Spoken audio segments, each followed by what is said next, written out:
स्वागत आहे तुमच्या माझ्या चॅनलवरती। तुम्ही जर नवीन असाल तर चॅनलला सबस्क्राईब करून घ्या।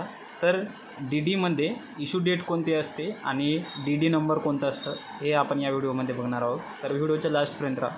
बघा मित्रांनो, कोणतं पण फॉर्म भरलं ऑनलाईन आणि डी-डी काढलं तर त्याच्यासाठी तुम्हाला डी-डी नंबर आणि इश्यू डेट नंबर त्या फॉर्ममध्ये लिहावं लागतं, ठीक आहे। तर याच्यामध्ये खूप सारे नंबर दिलेले असते, इथं सिरियल नंबर वगैरे संपूर्ण अशा गोष्टी दिलेल्या असतात। तर याच्यामध्ये कन्फ्यूज व्हायचं नाही।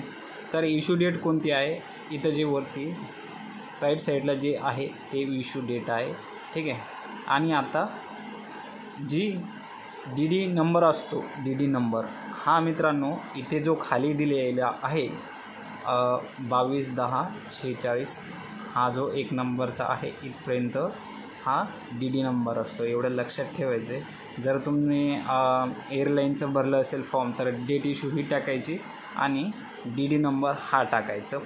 किती? 6 अंकी, हा फक्त 6 अंकी, पहिला जो 6 अंकी आहे तो टाकायचा, ठीक आहे मित्रांनो। आय होप तुम्हाला एवढं समजलं असेल।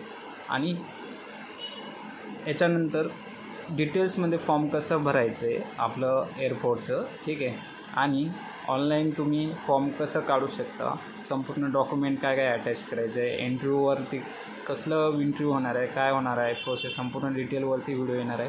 तर तुम्ही चॅनलवरती जा, सबस्क्राईब करून घ्या आणि लिस्टमध्ये जा खाली व्हिडिओमध्ये, तिथं बघा, तुम्हाला व्हिडिओ संपूर्ण डिटेलमध्ये मिळेल मित्रांनो। धन्यवाद।